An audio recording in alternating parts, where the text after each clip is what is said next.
आपका जीवन एक रहस्य है और ये दो भागों में बटा हुआ है।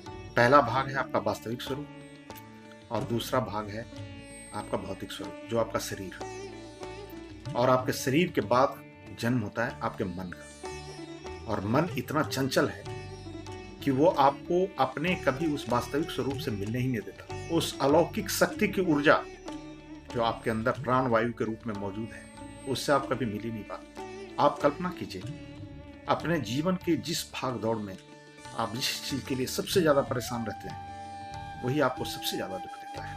आपके इस भौतिक स्वरूप को खत्म होने के बाद आपका वही बेटा आपको जला के आता है, जिसको आप अपने जीवन में सबसे ज्यादा प्रेम करते हैं। उसके लिए आपने क्या कुछ नहीं किया, और काश आप अपने मरने के बाद अपने शरीर की स्थिति अपने खुली आंखों से देख पाते, तो आप शायद लोगों का व्यवहार देख के आपका मन भी विचलित हो जाता कि उसके बाद आपके साथ क्या क्या व्यवहार होता है। उस बिस्तर पे आपको 5 मिनट भी नहीं रखा जाता, जिस बिस्तर पे कभी आप शान से सोते थे। उन गहनों को आपसे 5 मिनट के अंदर खोल लिया जाता है, जिन गहनों को पहन के कभी आप अपने आप को बादशाह समझते थे। इस जीवन में आप जिससे सबसे ज्यादा प्रेम करेंगे, आपकी सबसे ज्यादा दुखों का कारण वही बनेगा। तो अगर आपको प्रेम करने लायक कोई चीज है यहाँ, तो अपने उस अलौकिक ऊर्जा से प्रेम कीजिए, अपने प्राणवायु से प्रेम कीजिए, जो आपके जीवन में तो है ही, आपके मरने के बाद भी अमर है।